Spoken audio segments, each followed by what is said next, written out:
પહેલો ભગવાનનો અવતાર થયો છે સનત કુમારોનો થયો છે. સનક, સનંદન, સનાતન અને સનત કુમાર આ પહેલો અવતાર છે. બીજો ભગવાનનો વરાહ અવતાર છે. ત્રીજો ભગવાન નારદ રૂપે પ્રગટ થયા. ચોથા નર અને નારાયણના રૂપમાં પ્રગટ થયા છે ભગવાન. પાંચમો ભગવાનનો કપિલના રૂપમાં ભગવાન પ્રગટ થયા છે. પાંચમા. છઠ્ઠા ભગવાન દત્તાત્રેય સ્વરૂપે પ્રગટ થયા. સાતમો અવતાર યજ્ઞ સ્વરૂપે છે. આઠમા વૃષભદેવજી. નવમા પૃથુરાજાના રૂપમાં ભગવાનનું પ્રાગટ્ય થયું છે. દસમો મત્સ્યાવતાર થયો. 11મો કૂર્મ અવતાર થયો છે. 12મો ધન્વંતરી અને 13મો મોહિની અવતાર થયો છે. અસુરોને મોહમાં નાખવા માટે ભગવાને જે અવતાર લીધો એનું નામ છે મોહિની. 14મા ભગવાન નરસિંહના રૂપમાં પ્રગટ થયા છે. 15મો અવતાર ભગવાનનો થયો વામન રૂપે. 16મા ભગવાન પરશુરામ થયા છે. 17મા વ્યાસના રૂપમાં ભગવાનનું પ્રાગટ્ય થયું, જેમણે આ ભાગવતજીની કથા લખી છે. વ્યાસ સ્વરૂપે પ્રભુનું પ્રાગટ્ય થયું છે. 18મા ભગવાન રામ રૂપે પ્રગટ થયા છે. 19મા ભગવાન બલરામ સ્વરૂપે પ્રગટ થયા અને 20મા ભગવાન કૃષ્ણ રૂપે પ્રાગટ્ય થયું છે ભગવાનનું. 21મો ભગવાનનો બુદ્ધાવતાર થયો. 22મો ભગવાનનો હંસાવતાર થયો. 23મો ભગવાનનો હયગ્રીવ અવતાર થયો અને 24મો અવતાર ભગવાનનો થયો છે કલ્કી. થયો નથી, થશે ભગવાનનો કલ્કી અવતાર. કળિયુગ જ્યારે એની ચરમસીમા ઉપર પહોંચશે ત્યારે દક્ષિણ ભારતની અંદર, એટલે આ બાજુ સંભલપુર નામના ગામની અંદર વિષ્ણુયશ નામના બ્રાહ્મણને ત્યાં ભગવાન કલ્કીના રૂપમાં પ્રગટ થશે. પાપાચાર વધ્યો હશે, પાપાચારનો નાશ કરશે, ફરી વખત ધર્મની સ્થાપના કરશે અને ફરી પાછો સતયુગ આવશે. આ ભગવાનના 24 અવતારોની કથા કહી અને 24 અવતારોની કથાનું વર્ણન કર્યા પછી વ્યાસજી એને અસંતોષ છે. 17 પુરાણોની રચના કરી પોતાનો એકનો એક પુત્ર સુખદેવજી મહારાજ જન્મતાની સાથે ઘર છોડીને જતા રહ્યા એટલે વ્યાસજી દુઃખી છે. પાછળ ગયા છે પુત્રની પાછળ, પણ પુત્ર પાછળ આવ્યા નહીં, પાછા આવ્યા નહીં. આશ્રમમાં આવીને ઉતરેલા ચહેરે વ્યાસજી બેઠા છે. સમ્યાપ્રાશ નામના આશ્રમની અંદર આવીને બેઠા છે અને એવા સમયે નારદજીનું આગમન થયું. ચહેરો ઉતરેલો જોયો એટલે નારદજી વ્યાસજીની સાથે સત્સંગ કરે. પોતાના 3 જન્મોની કથાનું દર્શન કરાયું છે નારદજીએ.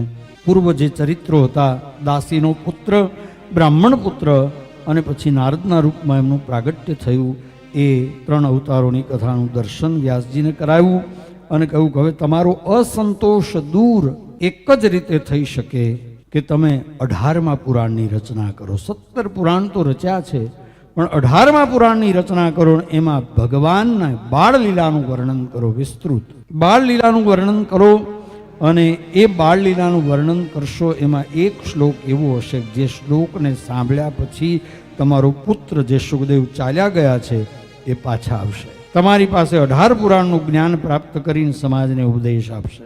આટલું કહી નારદજી વિદાય થયા અને હવે વ્યાસજી વિચાર કરે છે કે શું કરવું. સરસ્વતી નદીમાં સ્નાન કર્યું છે. સ્નાન કરી અને પોતાના સમ્યાપ્રાશ આશ્રમની અંદર આવી અને વ્યાસજી બેઠા છે. વિચાર કરે છે કે ક્યાંથી શરૂઆત કરું. એ વિચાર કરતાં કરતાં આંખો બંધ થઈ અને આંખો બંધ થઈને સમાધિ લાગી. અને સમાધિ લાગી અને સમાધિમાં જે પહેલું દ્રશ્ય દેખાયું ત્યાંથી કથાનો પ્રારંભ થયો. પહેલું દ્રશ્ય કયું દેખાયું? મહાભારતનું યુદ્ધ દેખાયું છે વ્યાસજી. અને એમાં યદા વૃથે કૌરવ સંજયાનામ વીરેશ્વથો વીરગતિમ ગતેષુ વૃકોદરા વિદ્ધ ગદાભિમર્ષમ ભગનોરુદંડે ધૃતરાષ્ટ્રપુત્ર. દુર્યોધનને ગદાના પ્રહાર કરી કરી જાંઘ તોડી અને મેદાનમાં પડ્યો છે. સૂર્યાસ્ત થઈ ચૂક્યો છે. આ દ્રશ્ય દેખાયું. અશ્વત્થામાં દુર્યોધનની પાસે આવી પીડાથી પીડિત થતો હતો દુર્યોધન એની પાસે આવ્યો. રાત્રિના અંધકારમાં ફાનસની જ્યોત જલાવી અને દુર્યોધનની સામે ઊભો છે અશ્વત્થામાં. દુર્યોધનને કહ્યું કે મિત્ર શું થાય છે? કહ્યું કે મરવું છે પણ મોત આવતું નથી. હા, ઘણી વખત ઘણા લોકોને મરવું હોય પણ મોત ન આવતું હોય. ભગવાનને પ્રાર્થના કરતા હોય કે હે પ્રભુ હવે મારી દોરી ખેંચી લે, પણ હવે કેટલા ટુકડા પડ્યા છે, ક્યાં ખેંચશે તારી દોરી? આખી જિંદગી એવા કર્મો કર્યા હોય ને પછી મોત જલ્દી આવે નહીં. દુર્યોધન કહે છે કે મરવું છે પણ મોત આવતું નથી. અશ્વત્થામાએ કહ્યું બોલ તારી કંઈ ઈચ્છા હોય કે તો હું પૂરી કરું, જેનાથી તારું મૃત્યુ થઈ શકે. દુર્યોધને કહ્યું કે એક ઈચ્છા છે પણ મને એવું લાગે છે કે તું પૂરી નહીં કરી શકે.